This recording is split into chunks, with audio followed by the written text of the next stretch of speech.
So this is the Human Longevity Project. It's been a long project in finally doing this. So awesome, man. Awesome to be here with you two guys. Well, we got Kevin Brown, who's a DJ. Yeah.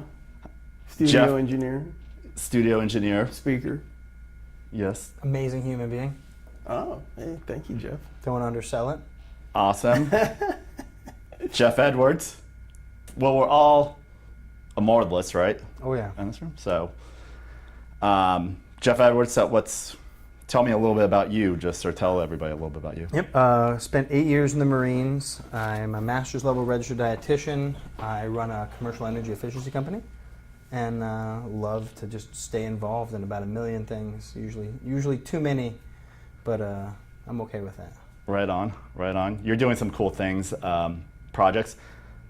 I'm Steve Hruby, Dr. Steve Hruby, chiropractor, super into health and well-being. But the purpose of this show is really talking about things like around longevity. So I think this show will be about a lot of different things. Health and wellness for one, but technology, like futurism, those types of things. And then just like kind of what it takes if you're going to live for a really long time. Mm-hmm. I'm just like excited to be here and get this stuff finally going. You've done, like, I know you just did that like interesting project where you put on like a boatload of weight. Yep. I'm still lost a bunch of weight. Still losing it. What's going on with that? Kind of tell us what that was all about in the first place. So that the whole point is there's two documentaries that had a pretty big impact on society when they kind of came out, in my opinion. Super Size Me and Fat, Sick, and Nearly Dead. But Super Size Me, he only eats McDonald's for 30 days straight, all his meals, which isn't extremely realistic. Most people who eat the standard American diet don't eat only at McDonald's all day long. And then in Fat, Sick, and Nearly Dead, the guy was already really unhealthy, and he juiced for 60 days, which is also pretty extreme. So only had juice? That's it? Only juice for 60 days. Ended up getting off a whole bunch of medications, losing a ton of weight, and selling a bunch of juicers at the same time. But with that, each one of them only told one side of the story. One, the guy went from healthy to unhealthy by eating this very extreme diet. One, the guy went from unhealthy to healthy eating juicing an extreme diet. So I kind of wanted to put together the whole journey and show people that are struggling with weight loss, because it's a epidemic that we're facing, and there's a ton of comorbidities around it. So I put on 40 pounds in about 2 months, and I'm in the process of losing that weight to demonstrate the journey and how it's done. When I put on the weight, I ate the standard American diet. I had pizza and cereal and mac and cheese and McDonald's, but So all the chemical-based stuff. Yeah, like anything I could load my body up with. And, everybody's like, oh, it must have been great. I can't tell you how many donuts I ate, but it actually wasn't. It was great for about a week. Those little six-packs with the chocolate donuts? Did you No, I just go right there. There's this place in, I think it's in Mesa, called Golden Donuts, right over by Dobson Golf Course. Oh, man, they have the best donuts by far. Bose is a solid second. Well, I saw you when you were going through the project, when you were actually doing this. And first of all, I was like, what the hell are you doing? Because it was like freaking nuts, like just watching you. And then you were just throwing food down. I mean, it seemed like mostly junk food, but it was crazy. Like, what did you feel like? Like, what did, So, and like, why ultimately, I still don't even understand why you're doing Why? this, because as a dietitian, I want to help people. And I got to be my own guinea pig. There's a lot of ethical boundaries within science nowadays, so sometimes you just got to experiment on yourself. Right. I don't remember the name of the doctor who discovered that ulcers were bacteria-based, right? But he had to drink this bacteria, develop ulcers, then drink the counter agent, and show that he could cure them. So it was before that, nobody was going to drink this stuff. Early like biohacking. We'll be talking about biohacking. Yeah, totally. We're gonna love biohacking. One of my favorite subjects. So you said you gained how much weight in what? 40 pounds in under 2 months. From November 10th to the end of the year, December. From what weight to what weight? Like how big are you starting? Started at 185, went up to 225. So like 20% jump and It what was, am I doing? it My was mouth awful. It was awful. Yeah. In 2 months. In less than 2 months, yeah. And Did you notice your energy like crash right away? Destroyed. And the food addiction part, like I've been bouncing around names. Obviously, I've got plenty of the documentary left to make, so I don't have to solidify it. But I'm thinking something along the lines of like Addict, a sad story, and there'd be the capital SAD for the standard American diet. Okay. And that's cool. And just trying to again raise awareness that Right. hey, if you had a Ferrari, you're gonna go put the cheapest gas and the worst tires on it you can, or Right, you're exactly. gonna drive 2 hours to get the oil change and pay a ridiculous amount of money because you want to maintain this amazing machine, and that's what our bodies are. But we don't think of them in that way, and we're in such a consumer-driven society where everybody's just focused on getting the next iPhone or Android and playing video games. Everybody Convenience too. Everybody wants things fast and right away. so fast. I mean, just look at workouts, right? People go and they sit at a desk most of the day. I mean, most people sit at a desk for work, and then they'll go to the gym for an hour or two, spend some of that time working out, some of that time a lot of people chit-chat. Then they come home and watch TV or play video games or something and go to bed. So Right. I got a great workout today. Did you really? Like evolutionarily, when we think of ourselves like an animal, right? A rabbit or a deer. Right. When are we doing those type of things? Food is no longer a survival mechanism for us. It's on every corner, and it's blasted in commercials, and it's subliminally processed, and it just We don't have to put out any effort to zero. feed ourselves anymore. And then that food addiction. Like, I mean, when I stopped eating bad, I can't. I was literally like, there was at one point when, so in the original part of the documentary, I wanted to just lose the weight straight through. Well, my brother, who's living in Thailand, had came back from Thailand for a couple months and lived with me. Towards the end of his time together, I realized, hey, you know what? Only time we're probably ever going to live together as roommates in our adult life, and I had to make the decision: do I stick with this documentary, or do I let something in life happen? And guess what? I chose to let that happen. So I went back to eating a little bit of normal food for a while. I ended up putting back on probably 5-7 pounds, and then turned around and went back to losing it. And it's been a great process, but that's what things happen in life. So to me, it actually added a layer to the documentary I wasn't planning on. Wow, But right. when he left and I went back to to managing my calorie intake appropriately. You're going to say restricted I was diet. going to say restricting my eating. I mean, Right. I don't think of it as a restriction because like That's a problem. People get a negative connotation in their head around this. 100%. Yeah, the words we use. Changing your lifestyle. Well, just even like this right now. Like, Well, who so- wants to be restricted? Right, Like, it's exactly. like not a very good bad. word. That's from the start. yeah, from a dietitian I mean, that's like the standpoint. R-rated movie you want to Right, see. right. You know what I Yeah, mean? well, You wanna that's a see good this point. stuff. There is- You wanna- I you don't guess want to that be case- restricted from anything, Yeah. right? No, You and wanna that's be able to that's where do what you wanna do. from the dietary standpoint, we would call it a dietary restriction. But I got to not use my science too much sometimes. But no, like just for example, right now I'm doing ketogenic, a plant-based ketogenic, loving it, feeling amazing. I've also instituted time-restricted eating. I actually just opened my window up. I was eating for about 2-3 hours a day. I'm going to move it to about 5 or 6 Oh, probably. you're doing very restricted time. One big meal a day, about 2,200 calories. What time during the day? That's my problem, is that I'd work all day, I'd do everything. By the time that I'd get around to eating, it's 8-9 at night, Right. and I'm getting up at 4:35 in the morning. So I'm trying to go to bed. So now it's affecting my sleep, and Right. I'm forcing myself to stay up to eat these extra calories because any one of those days I could just fast.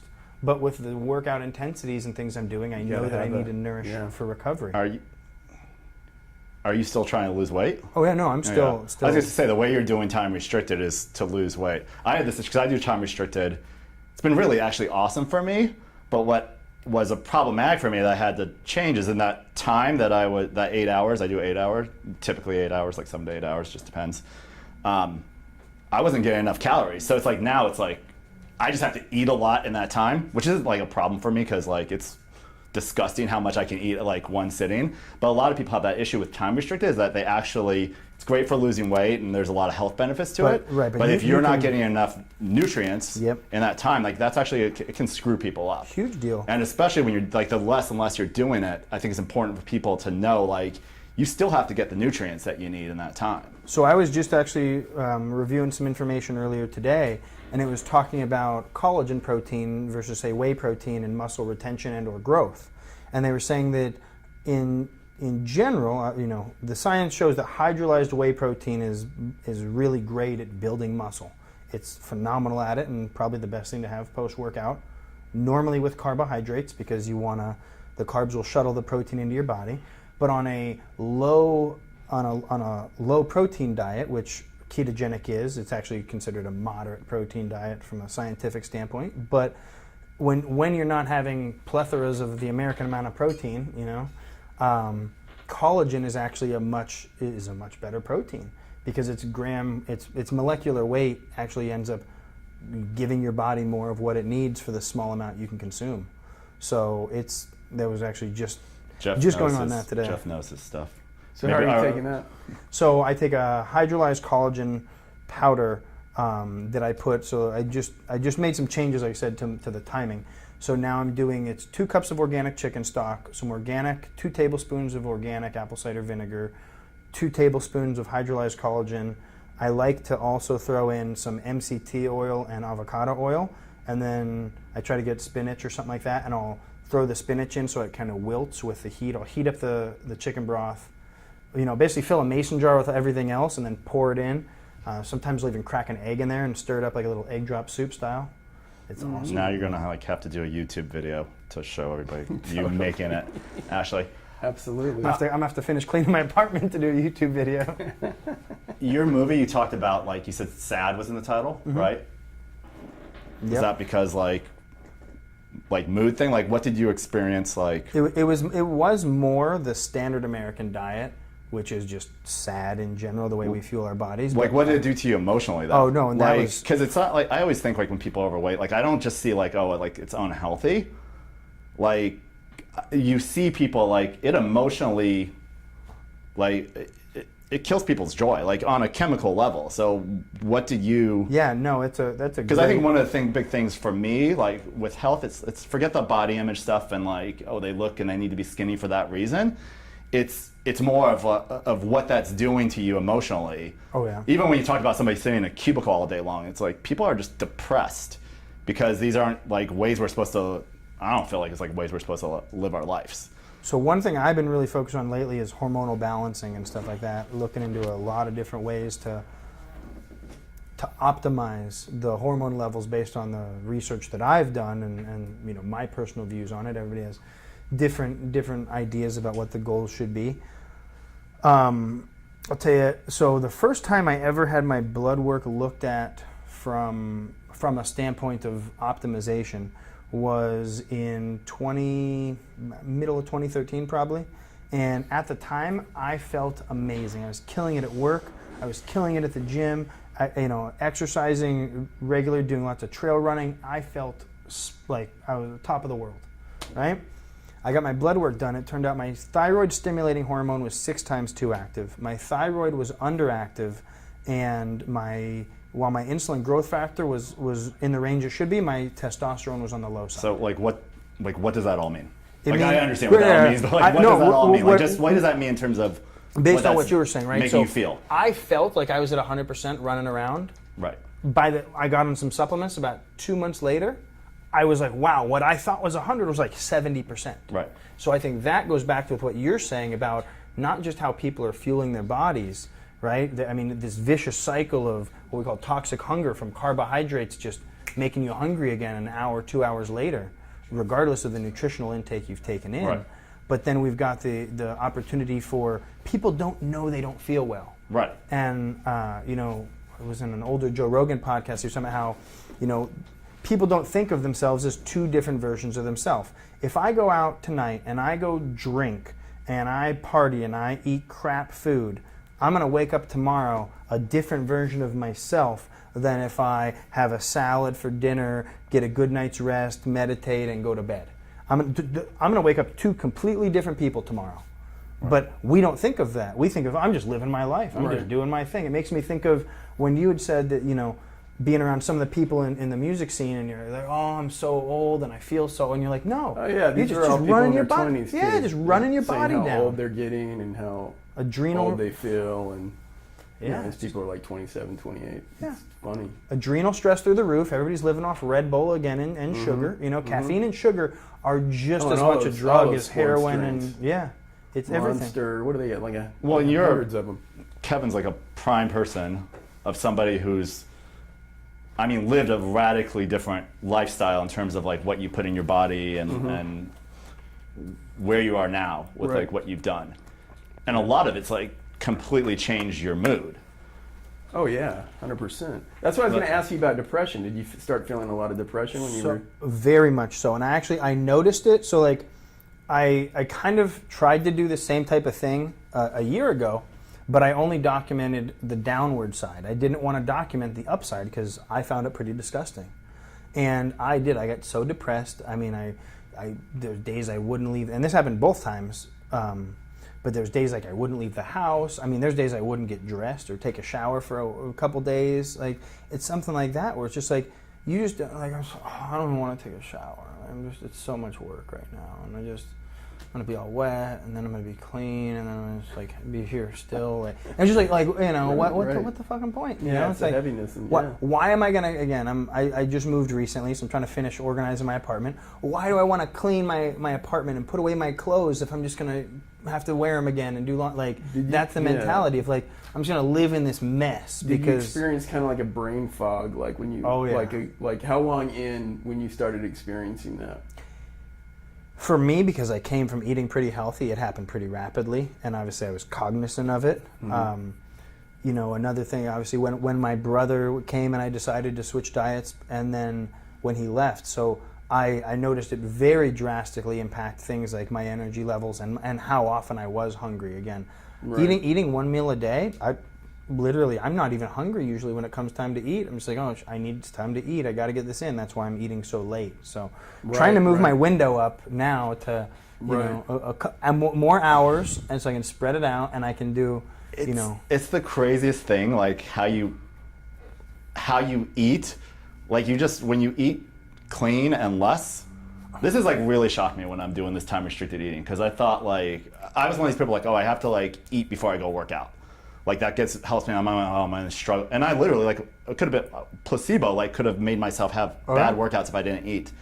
And I started doing this time restricted, and I mean, I've played around with so many different diets, and I think it's important that people play around with different diets and see like what works for them. I don't think any of these things are like the right thing for every person. I don't even make diets. I make training adaptations based on what your goal is. Do you want to lose weight? Do you want to maintain weight? Do you want to gain weight? Do you want to put on muscle? Do you want to lose people fat? Are so like people just look at these things so all different. Like you really have to educate yourself and see how your body is responding to it. But I was gonna say, I'm just shocked at how easy it is once you start doing it. And and what shocks me about that is how, even when I was eating before and I was eating good, like how even then that was like still very addictive the way I ate. Like I just felt like it's 4 hours, like it's time for me to put food in my mouth. Overeating all the time too? Like I'm like more more than blessed. one plate? I have an issue with overeating, period. I had to teach myself I feel think most to guys stop. do. Well, the system, but seriously, the system of how you shared with me that you manage your weight is an extremely effective one. In that, again, if my memory serves me correct, that you basically weigh yourself on a regular basis. Oh yeah, and you have a benchmark. I weigh myself every day as well. But it's like you have a benchmark that if I'm over this mark, it's time to cut back a little, and then and you just keep it in that balance accordingly. Yeah. Once I've gotten where I kind of want to be and where I am, for sure.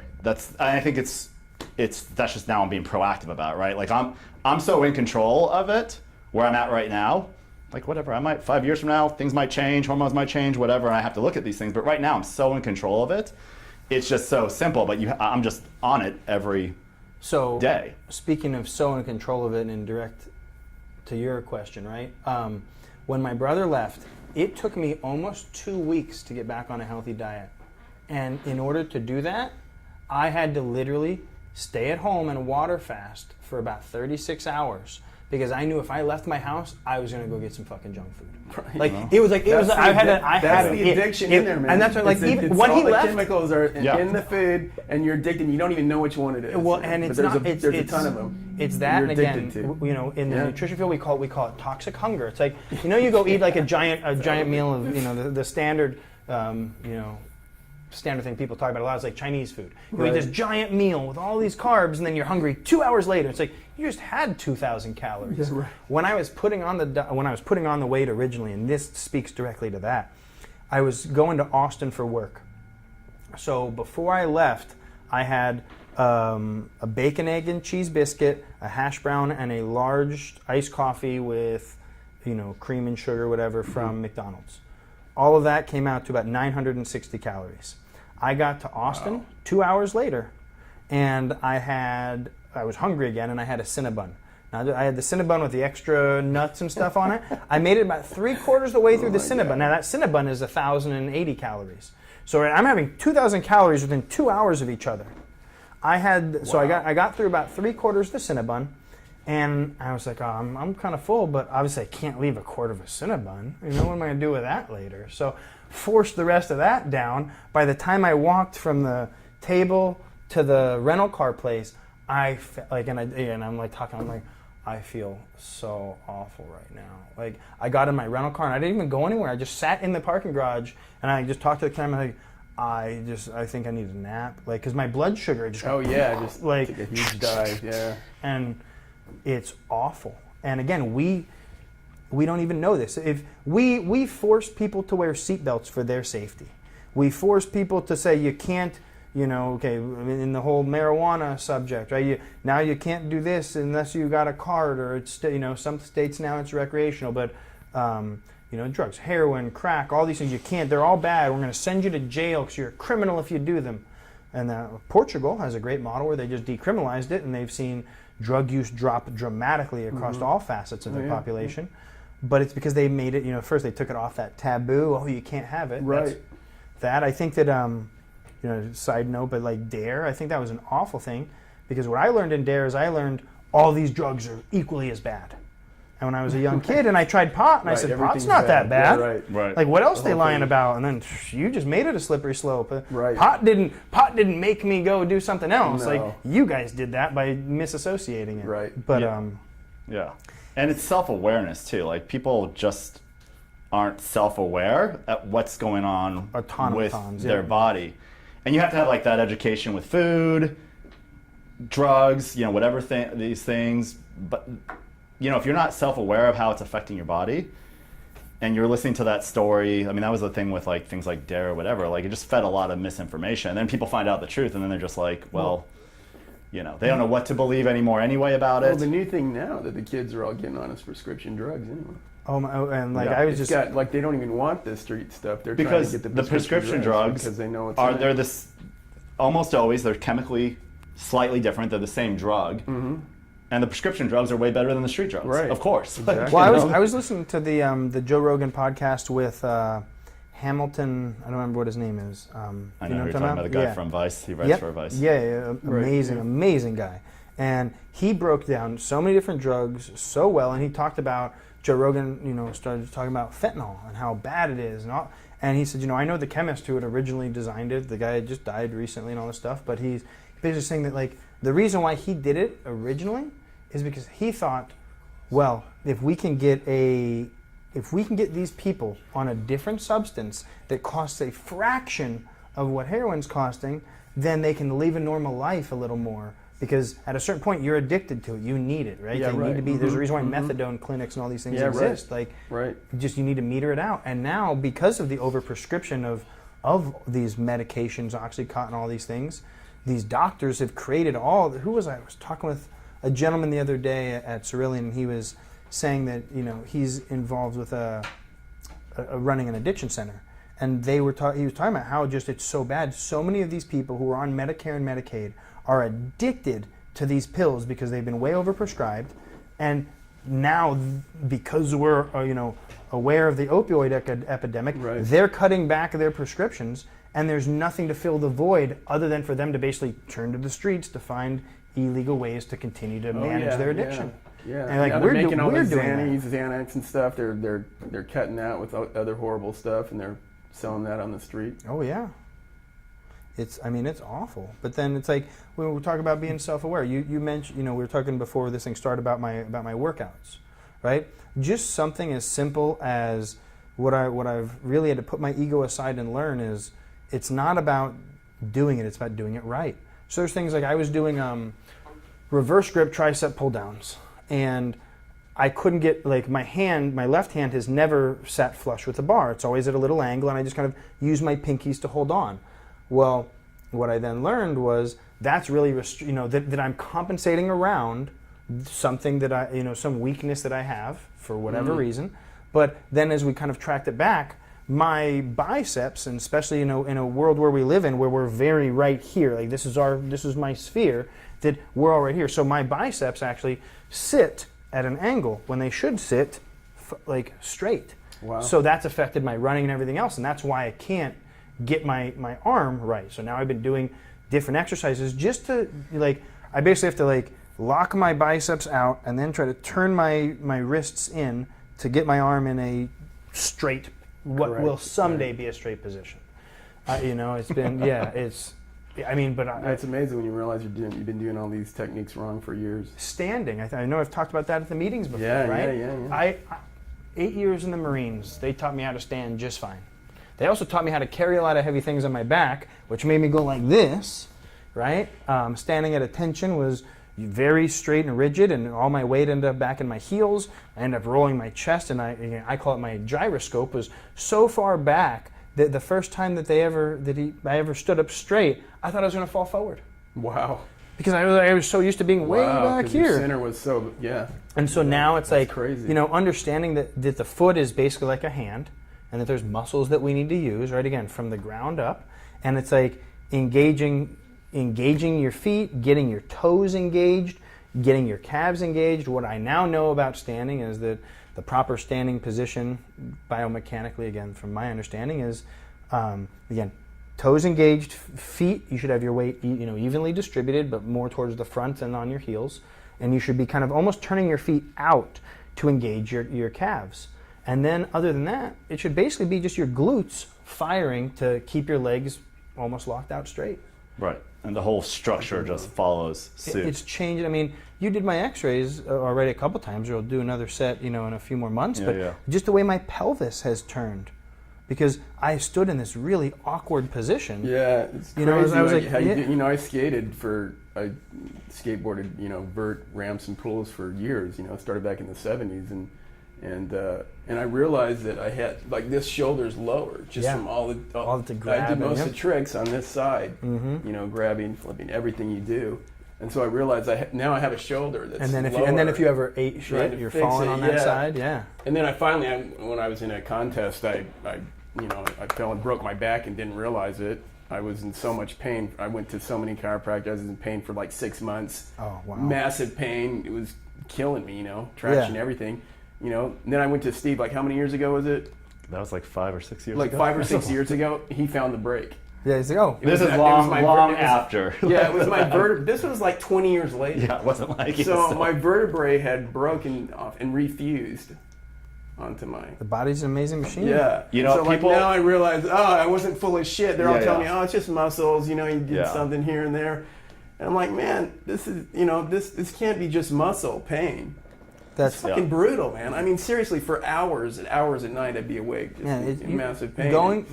No chiropractor found it. They did X-ray, nothing. And Steve found it. Nothing. I mean, crazy. There's so many instances of that in Western medicine where it's just, just take this. Take these muscle relaxers. You'll be okay. Yeah.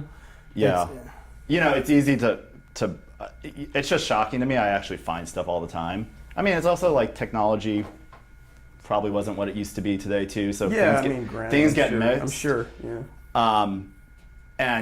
But I mean, the amount of abuse our body can take is like, it's amazing. Because I just see it all day long in X-rays. I see people's X-rays, and I can just tell, like, when were you traumatized? You must have played football. Were you a wrestler? I mean, you just see this stuff. Enough, yeah. And the body is incredibly adaptive.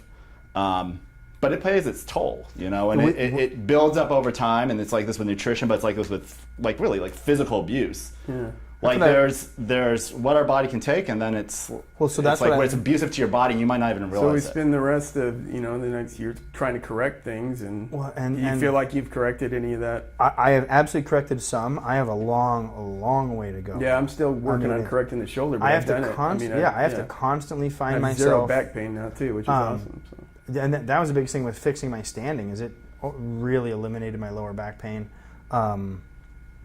Yeah, but I find even now, I'll find myself, I'll just stand in my kitchen doing it. I'm like, no, you're standing, I was going to say it. I'm just like, okay, engage. Boom, boom, boom, boom, boom. I know all the steps. Okay, put this, do this, and engage your glutes. Okay, now you can finish whatever task you're doing.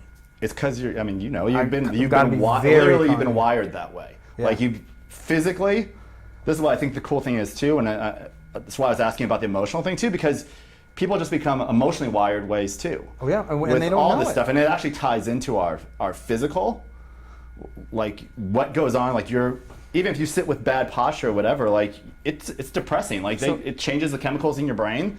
Like it's depresses you. So I stand in my studio now because I was getting for years and I'm looking at the screen. I got two big screens and I'm staring at the screen, and I realized that you start to slouch. Like you think you're setting up straight. So speaking, and then every time, and then I noticed myself all the time going into this position, and I was getting the worst pain here. It was just lasting all day long, and I couldn't figure out what was going on. And then I finally figured it out. And now I stand 8 hours a day, probably working in the studio. It's so much better for you, right? Yeah, and it's amazing. Is killing us as a society. With what you said is really interesting to me, especially with it's like awareness though. Like you're aware now, so you figured it out and you fixed it. Right. That's what I'm just saying. Like most people are so not aware they ignore it, they ignore it. You know what I mean? Yeah, they become accustomed. They just get used to pain. Like, oh, that's just part of life. Just deal with it. And a lot of it's like, hey, I'm 50 now. Like you're supposed to feel crappy, oh my right? God, like you're supposed to feel crappy. But that's what I said. Like all the young people I'm around, because I'm in the music business, so I go out to clubs and events all the time, see bands and DJs and everything. And I'm around these kids all the time, and they're all complaining, physical issues about their body. And no matter how much the health awareness has leaked into society, it's still dead to young people. Oh yeah. It's really, unless they're brought up in an environment about health consciousness, even the sports guys, they're just doing it to achieve. It's not about taking care of their body and being healthy with their body. It's got nothing to do with that. Sports guys abuse their bodies more than anybody. It's even worse most of the time. Now what I've learned is, again, as a sports guy, I've just done it the wrong way. So again, like we talked about an injury, then we just find a way to compensate around that injury.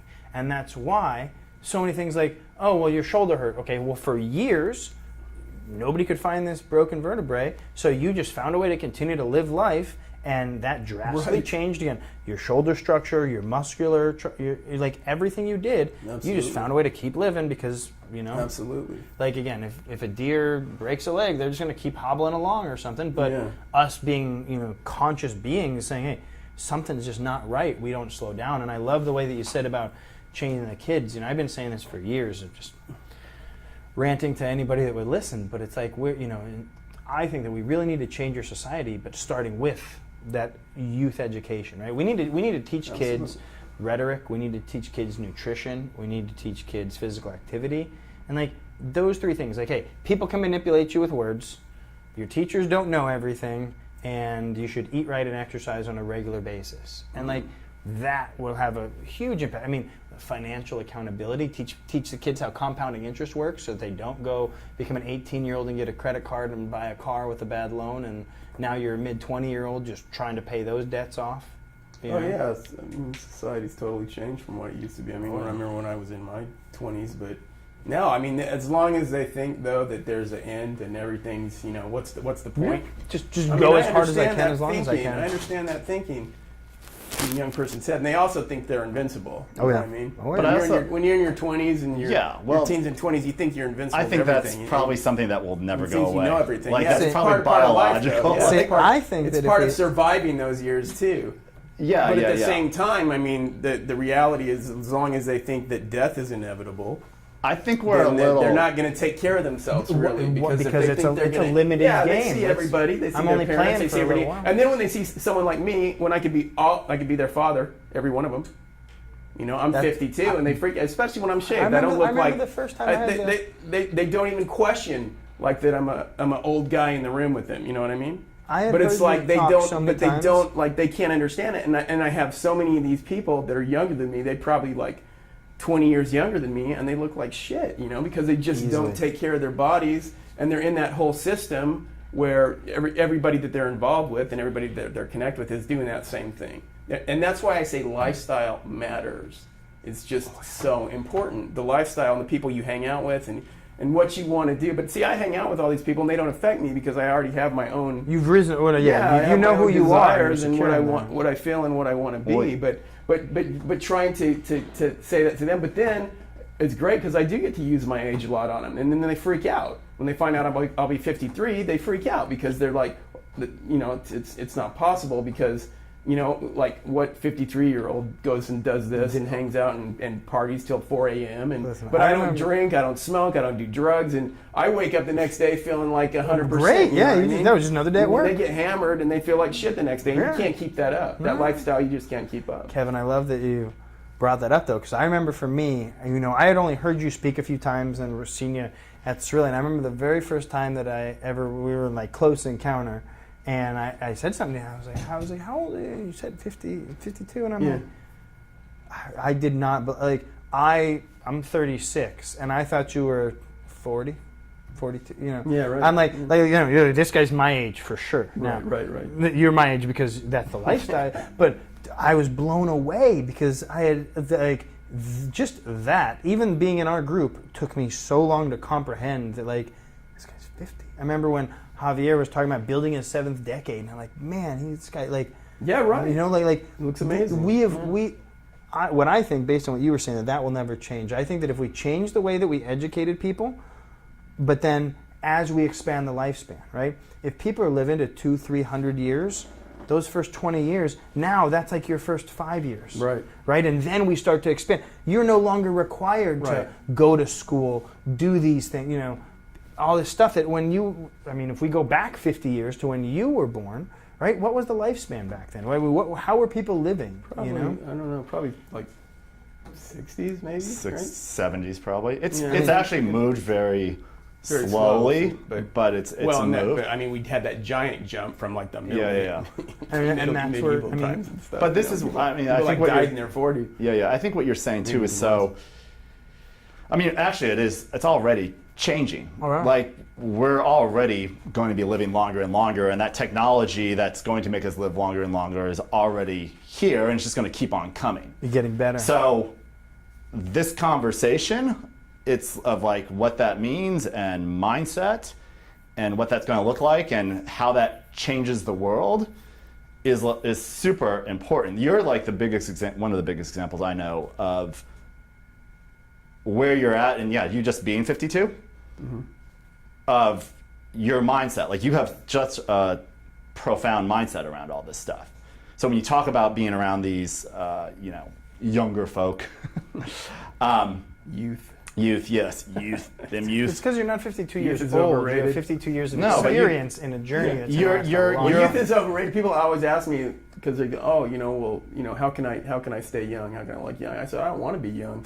I said I was an idiot. Yeah. I said I don't want to go back to that. Right. I don't want to go back to those times in my life. I want to get better. I want to get younger. Every day. Get better. And so for me, that's my view on life now. It's not about, I'm not afraid to age. Yeah. People have this. Right. They have a fear around it.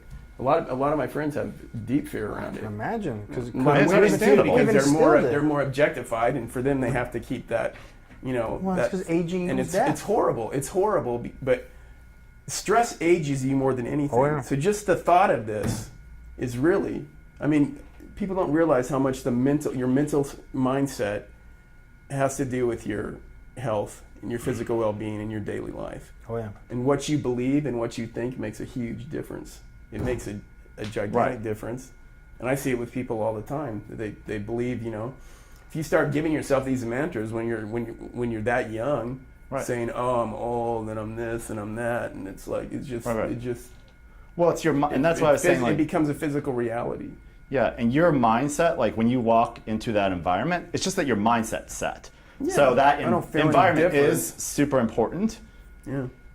But you have to be able to step out of that environment and have like such a strong mindset about this stuff. But the crazy thing is when a lot of them do find out my age, the whole ageism thing just kicks in like immediately. Oh, I can only imagine. Like in what way? They automatically he's a 50-year-old, bro. Shifts, and they're like, oh, you're the same. You're the old dude. You're my dad. Yeah. You're the same age as my dad. So they automatically like. Although I'm seeing a lot more people that are my age out and about, and that's nice to see. So I think it is changing. I think the culture is changing a little bit, but they still get that thing of where they're like, oh man, and then you start, and then I start hearing all the, and then once I get close to you, all the old people jokes start coming out. Yeah. Even girls that I see and stuff. It's funny though. I laugh. They're great. Oh yeah, because they're probably pretty awesome funny. old people jokes that I get. It's awesome.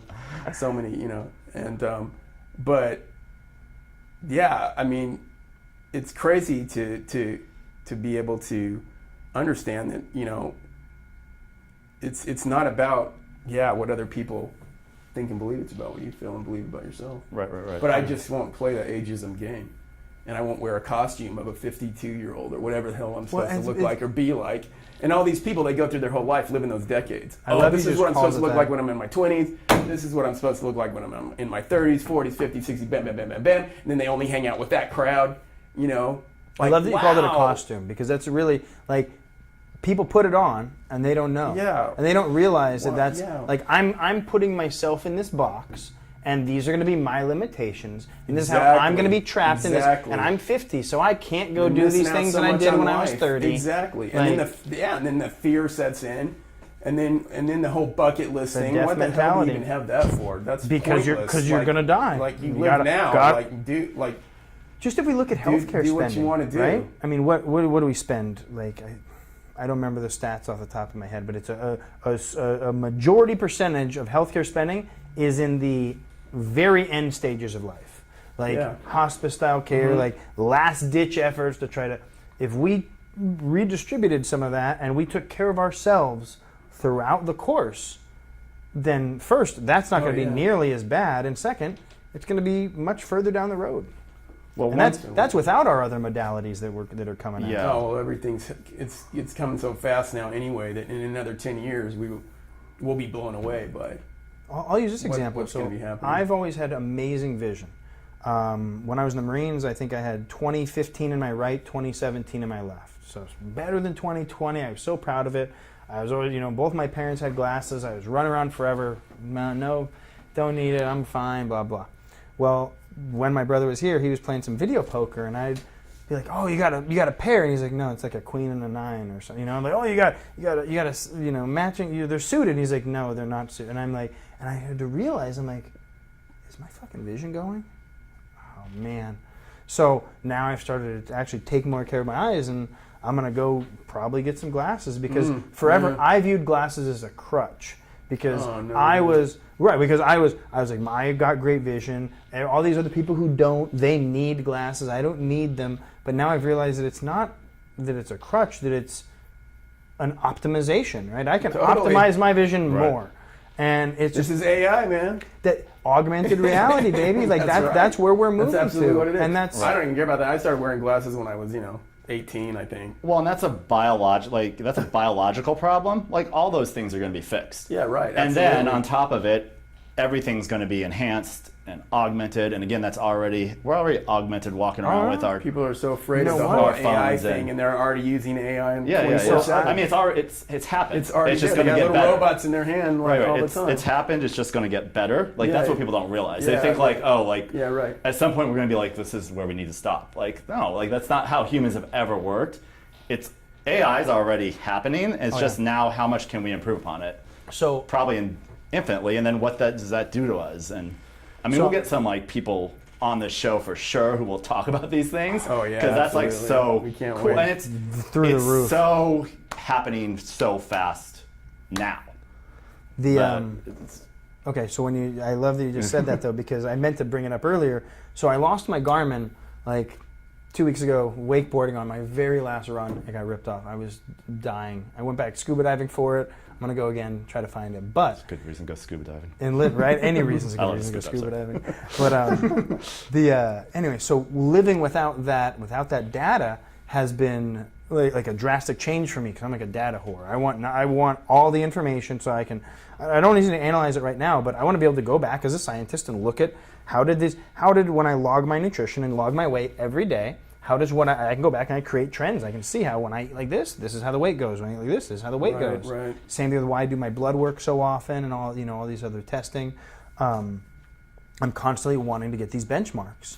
So I'm looking now. I was thinking about going. Well, I'll go get the new one, and then I thought about it. I said, you know what? What I really want to get is some stuff I saw at CES, where now they've got a monitor that basically goes. You put it like over your heart, and you put on like one of those silicone style bandages for about a week at a time, and you just wear it 24/7. I found a sleep monitor that I had a crazy deal on that like sits on top of my bed, and it's like it measures like your breathing. It measures motion through like. The technology blows me away. That like when I turn it on and sync it, and like it can. Right. Yeah. And I'm like, wow, like that is some crazy technology. I've been looking at getting a subdermal implant for the like a glucose meter, but I really want one that does glucose and ketones. Yeah. But just wear that all the time, so I constantly have these readings instead of having to prick my fingers to see where my levels are at. Like going to that augmented, that AI reality, like I like that. Those we're gonna have some Johnny Mnemonic. Absolutely. How good for you? Like how good does the technology have to get for you to put something underneath your skin? Because it's already like people are doing some stuff, but like how good does it have to be to do that? Because it's gonna keep on getting better. So it's like, I mean, like right now I wouldn't consider it with where the technology is, but there's gonna come a point in a few years. It's like, okay, do I get that? That's gonna like that. We'll measure all that stuff, and it's just a chip. And I'm just like, I guess when it's just biologically more, advanced, I guess. Because I already know, I'm already excited about the nanotechnology because, if you get something bad happen to you, they're not going to do surgeries on you anymore. They're just going to send little robots inside your fix it from the inside and throughout your body, and they're going to repair everything. Stop breaking open your chest. Yeah, I know they're doing like amazing things in Israel. I know there's some guys I can't remember. Like that's another technology. Amazing stuff. Yeah, it's so more advanced than most people even know. They're already getting little micro nanotechnology into cells. Robots, like that's already happened. Yeah, it's crazy. So now it's just like every other computer technology, like how quickly till they get that, that little robot, that little nanobot, that it can manipulate your cell and manipulate your genes and get that all this, stuff that is futuristic, but it's like telomerase. Happening. We just need to go push that telomerase button a couple times.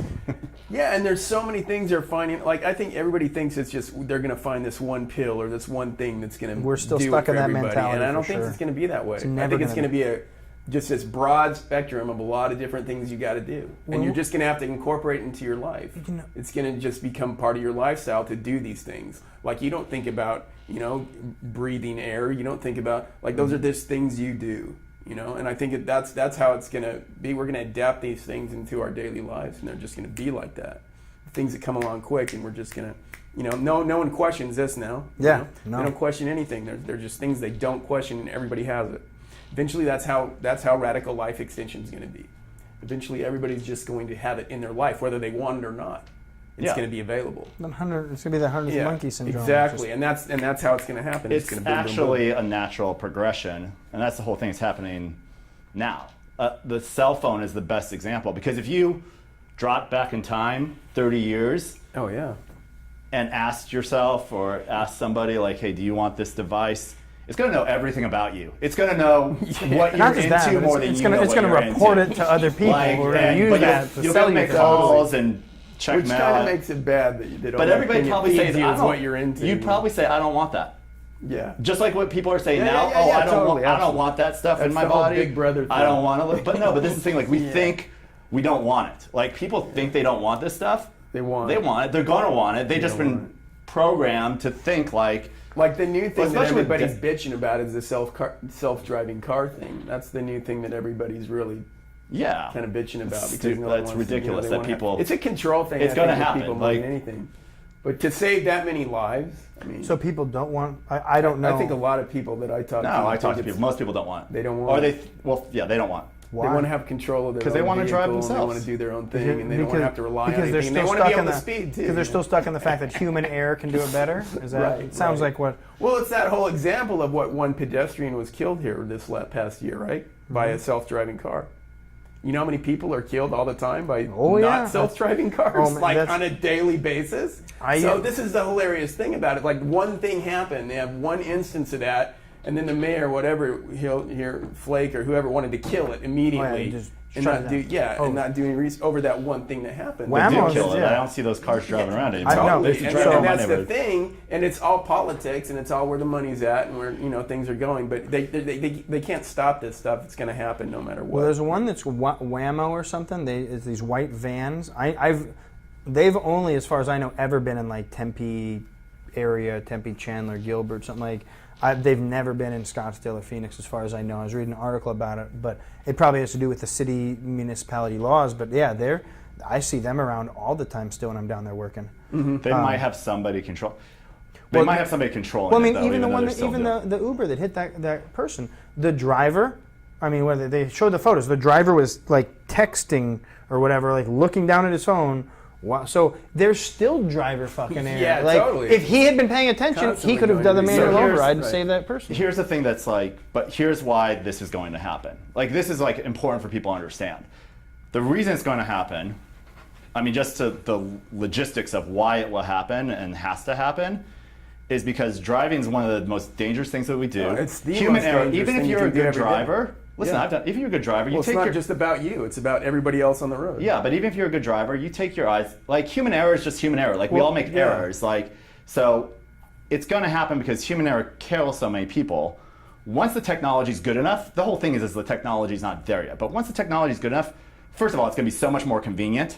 You don't have to worry about speeding. You'll get there going 90 miles an hour because it'll all be controlled by AI. Drastically faster. Yeah, of course. They'll basically have it so you can like plug in and then like cars are moving 300 miles an hour. Jams, and you people with no traffic jams ever, because traffic jams happen because of the way we drive and we switch and we get in accidents.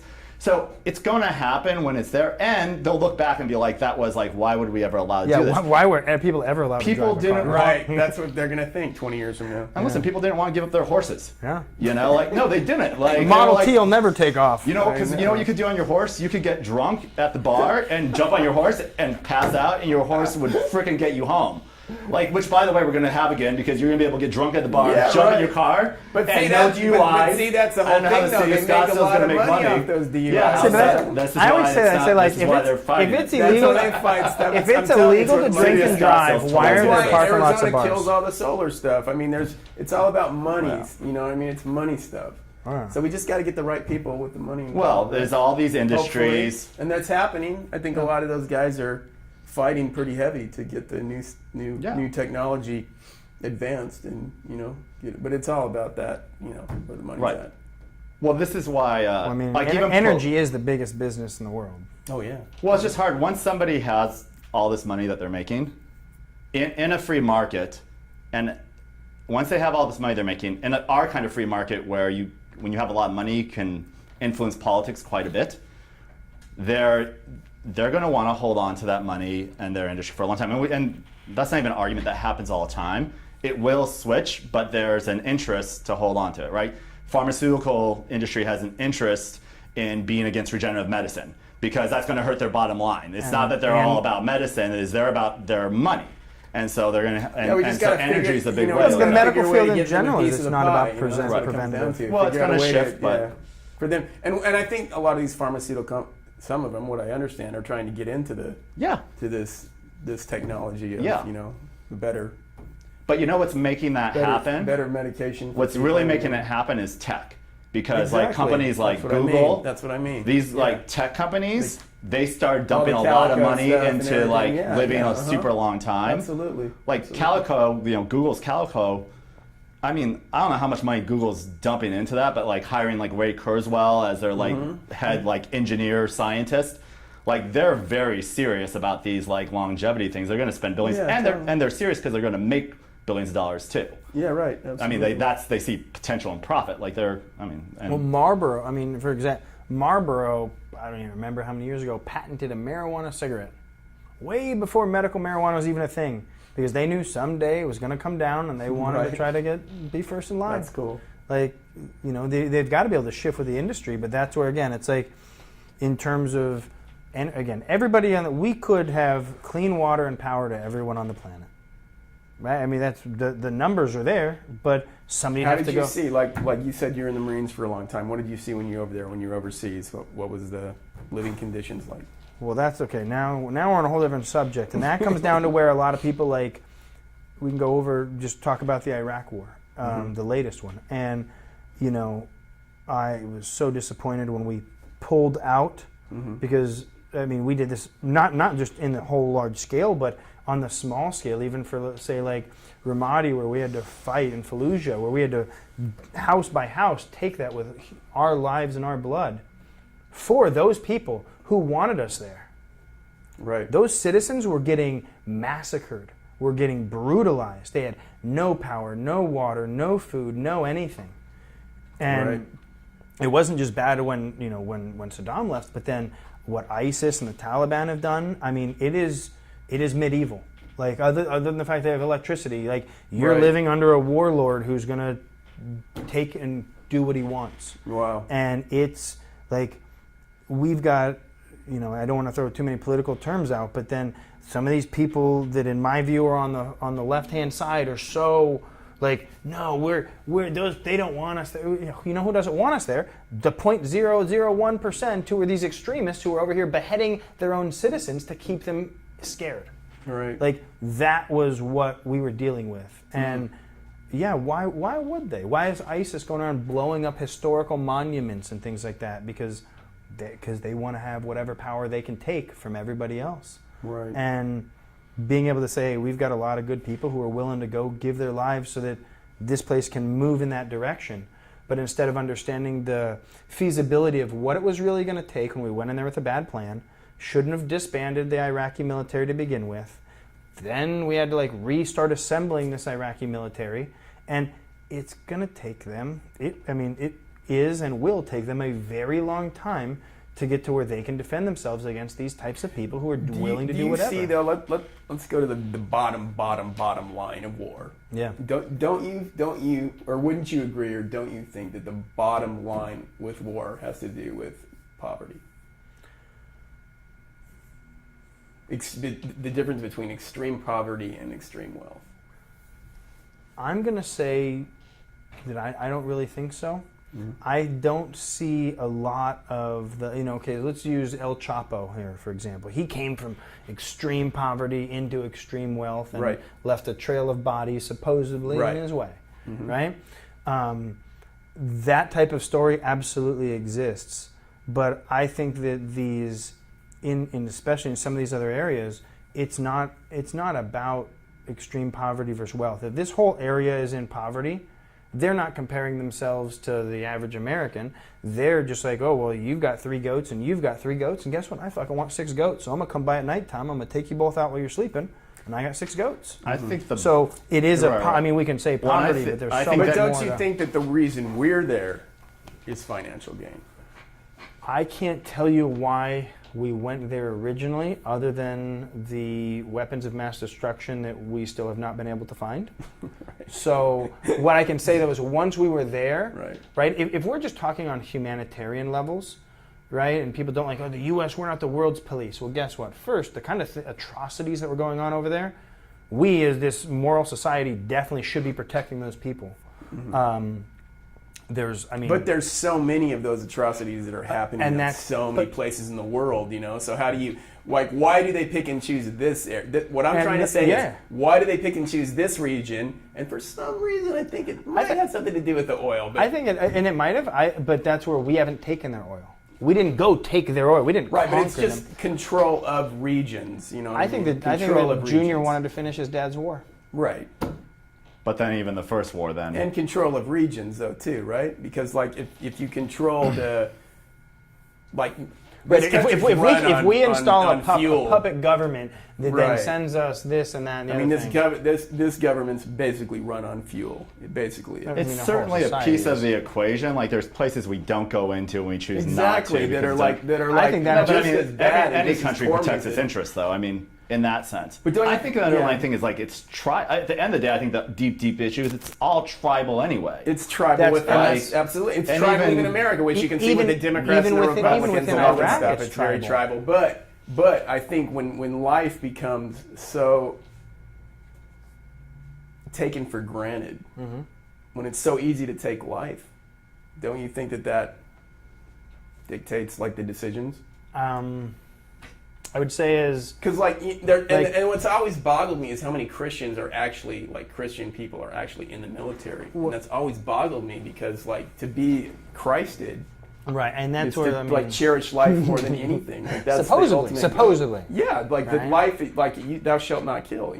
That's Except for under these conditions, which we're going to write in right. That's on what the I'm next saying, page. though. That's what I'm saying though. Yeah. So wouldn't it be isn't that the main ingredient of all of it is protecting life? I'll say this: war is a business of killing. Wouldn't Like, war be obsolete if life was the most important thing, not the material, but Right, no. but the human beings themselves? I think so too, because Right. war is a business of killing. Right. Right. You're trained as a war fighter to take lives if Right. necessary. Right. Right. And in doing so, in the defense of the things that you believe in, Right. you need to be willing to do that. Right. Because there are people from another tribe, and I'm glad that you referenced it that way, because it's really what it is. Totally. Right? I mean, and like you said, even here, that's where, even in the United States, where we've got now individual states, which are supposed to, we're supposed to be founded under these states' rights, but now if the federal government says one thing and the state says another, I was reading something about student loans, that in Chicago, the Consumer Protection Bureau or something is taking one of the federal student loan companies, Navient, I think, to court. Mm. And they've supposedly done this a whole bunch of other times and it's failed. And they were saying because the federal government's disclosure laws do not require the state to have a second set of disclosures. And this judge basically said, you're right, but their claim is that you're misleading them, not that you didn't disclose stuff, that you're intentionally doing things the wrong way, that you're taking people and putting them into these, it was saying that they were basically pushing you towards a forbearance where your interest is going to accumulate and you have zero payments, which drastically increases your loans. That's what happened to me.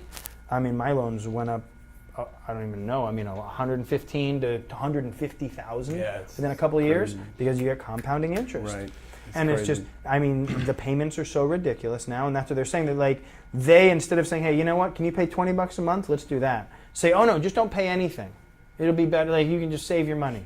So who doesn't want to fucking say yes to that? And in doing that, they're actually defrauding you out of more money because they know that you're just going to rack your interest up. And we don't, again, teach finance and compounding interest to kids. So, right. I want to say something about the tribal thing. And then we have to decide if we want to talk a little bit more or wrap this up. But there's because we can go 10 more minutes. I'm totally cool. This is such a good conversation. I think the question with all that though, is when does that change? So there's all these different reasons we're tribal and put the details in and this sparks this person and this person. Thousands of years of tribal. Tribal on warfare. A small scale, on a big global scale, with everything, right? But when does that change? Tying into the longevity conversation does that cause people to start looking at these things differently? And how quickly does that start to happen? Because I think it has to. Yeah, I think the cultural divide is huge, and I think that that's why I made the statement about poverty, because when people don't really know, when they don't have when they don't have access to what their lives could really be, and they don't, that's why these things it becomes more important to them to, the small things that they're hanging on to and that they're dealing with are huge things to them compared to what our lives are. Right. And so I think that, that mindset. Yeah, so it has to be that people are educated totally into what could be instead of just what because this mindset of longevity is very much stepping outside of that. Absolutely. You have to step outside of the natural way of life. People always have way a it's always problem been. with that and an issue with that too, and I say, well, nothing's natural. I mean, people have this thing about how things need to be like kind of organic and natural. And I'm like, this is kind of bullshit, because nothing you do is natural in your daily life. If you want to, unless you just go back to like the beginning of time when things, but innovation is not about, we have this cerebral cortex. We can we can create, and things from nothing, can change, so I think we're destined, and this is what pisses religious people off a lot when I say this. I think we're destined to become the creator. We are the creator because we're destined to change our own DNA. We're destined to change our own genetic makeup. We already are. Yeah, we're already doing it, and we're gonna do it to where we're gonna totally map who we are, and we're gonna be able to stop all disease. We're gonna be able to change all these things because that's our destiny. Yep, it's our destiny to be able to do so. And I think that if people would put their focus into that instead of all the separation, there's just so much distraction and disinformation in the world right now that people don't really even know why they're here. That's why people want to kill themselves all the time, because they don't see the point. They don't. They don't understand. It's going to end sooner. They want to get to the other side and see what's there, because they're brainwashed with that crap too. When there's absolutely no proof of an afterlife whatsoever, but because people are taught that from day one, then it's much easier to take your life when you think something else waiting for you. Oh yeah. Or so people want the easy way out. And I've had friends that have taken their life. And it's. People always say, "Oh, it's so selfish." No, it's not. It's a program. They're programmed to think that there's something better. If this life sucks, go somewhere else. But when this is all you got, this is it. You're gonna handle things a little bit differently. And I think that if people realize that this is all we have, that this is it, there is no afterlife, then all the resources, all the money, would be totally put into achieving that goal. Right. And for us to become a civilization where we can travel to other worlds and do all these things that we need to do, I'm so happy there's people like Elon Musk and all these people who are even in other countries, things that are happening with space agencies, because people they're realizing that there's wow. But what if Elon Musk's vast. right and we're in the Matrix? It's vast. Well, there's a possibility for everything. It sure is. but being and being the taking responsibility as the creator means you have to take responsibility. That's the whole thing with that too. Ownership. A lot of these other things absolutely. And programs, and we all are programmed and we run programs all the time. It's but then you start controlling wait, what program do I want to run? Yeah. If we are in the Matrix, I'm going to change the program so it's But isn't this Matrix thing just? It's stupid. But only because you said said Elon Musk. I know, but what I feel like it is, it's just an educated. It's that elitist kind of this is what religion really is. I think I think it's a new religion. It's another new religion for people to think, we're living in the Matrix and someone is control.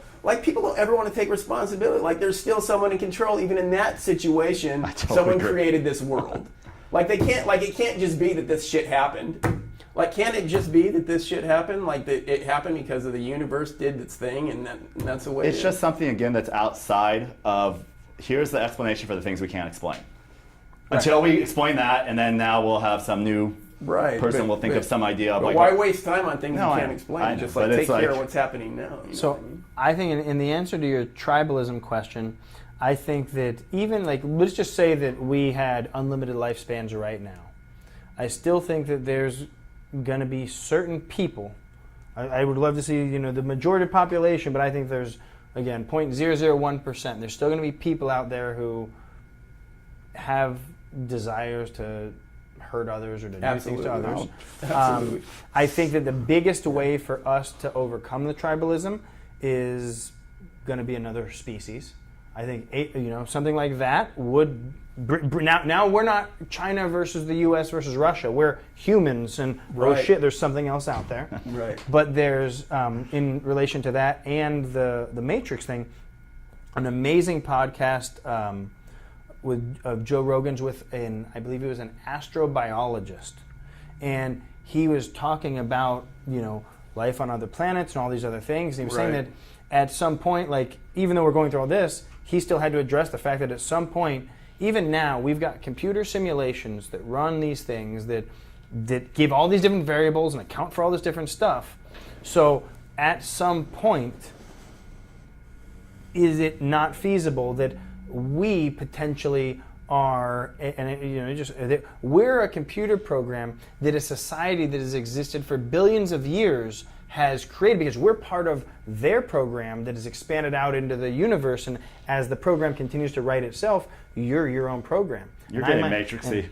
No, but it was just like you got to listen. But doesn't the fact that we even can think that mean that we're the creator, because we just created that shit? I think so too. But where he was brain blow up, where he was really really good though is he talked about everything that we have right now isn't meant to come to the future. And he said, we have people, we got to save the polar bears, for example, right? He says, maybe the polar bears aren't going to come with us. But if we want to get to the next, if we want to continue to exist, we have to be willing to decide that part of our ecosystem is not going to come with us. And he's like, we're so focused on saving every butterfly and every polar bear and every... God save the humans, for fuck's sake. And that's really, that was really his underlying message, was just You're also being a little unfair with people who are into the ecosystem, because they're also like, we don't know yet, and we could be... Yeah. But that's what this guy is. Saving the polar bears, it's about saving an ecosystem. That's where you need to hear what this guy has to say. Here's what he's saying. No, this is where I go back to religion. I'm going to make this again. I'm going to make the case again. As long as you got somewhere else to go, you're not really going to take care of what you need to take care of right now. Yeah. So, I mean... Well, even if you're not religious, you're just like, I'm going to die in 20 years. What do I... Ultimately, you're like, I don't really care. I do care about my grandkids, but I don't care that much. Like, thing too. They'll figure it out. But again, you got to go back to the almighty dollar and what's fueling right now. Yeah. There's a lot of people in control who don't want things to change. They don't want the new energies to come. They don't want the new sustainable stuff to come, because it's gonna hit them in the wallet. So they have to figure out a way to be able to capitalize on that, or for some way. Unfortunately, this is the capitalistic thing that kind of there's a but this is the world of technology changing so quick. But it's hard because technology's never moved this fast, right? So before chaotic. You have the industrial age, and you have like a century for the world to catch up. Now. So we have ages, and then it changes and it changes. Well, it's going to move faster and faster and faster. And the need for humans to do labor and all these things, that's changing. So these are bigger changes than have ever existed. Well, that's why they're going to have, I mean, there's so many things around, but see, the human being, still for some reason, even though we created all these things, we created computers. People think computers are so great. Well, they came from human beings. Yep. I mean, all these things that people just, they put outside of themselves, This is greater than me. These things are greater than I. No, they came from human beings. So you have to understand that all this technology, all these things, what is that? That's us. Yeah. Technology is us. It's not anything but human beings. Yeah, 100%. Right. We us being the creator, because this is us. It's not even separate from us. So you have, but why are human beings still put on the chopping block? This is what I mean. Life is still put on the chopping block. Why isn't there a living wage already? Why aren't these things? Because we already know it's coming. We know it's coming. People just don't care. See, and I'll tell you, for me, they just don't care. I hate that it's coming. And it needs to change. Because I do, I'm not. I guess lately I've come to terms with maybe I'm just more heartless than a bunch of other people. Like you are. I had a friend tell me about his dog is very sick and all this stuff, and I'm just like, man, I'm so glad I don't have pets or kids or anything just to I have trouble taking care of me sometimes. I got enough things I want to do. I sure don't want to be responsible for another life form that's going to grow into its own entity. Much less an animal. Sure, do I want the companionship? I mean, I also don't want to take it for a walk and have to clean up shit. So, I gotta give that. I'm going to tell you why. But here's the thing. I'm going to tell you. There's actually a difference here that maybe you're not. That I see in what you just said, which is you are one of the most caring guys I know. You are so passionate about helping people and making people's life better. Okay, so with that, I mean, you talk about having a child.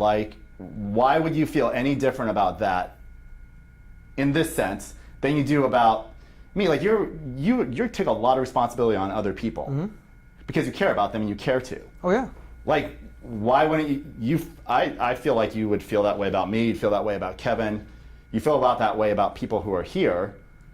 You do have I want kids someday, but I want them to be on my terms. I want to be when they're ready. I'm saying, I'm not planning. Yes. Well, they're not just smart planning. I mean, I've been abstinent since November. Right. Anyway, I guess we're over now. Are we? Way over. This is. I gotta end. So okay. Yeah, we got to end this. But this is awesome. No, But yeah. I Like, this didn't is all ask the you stuff about to your talk ear about. yet, so next time. Yeah, no, how often are we doing this? I liked it. I'm in, boys. I gotta get you next time about your All ear. right. 'Cause I want to know how it happened. Well, let's say bye to everybody. Bye, everybody. Bye, everybody. Right.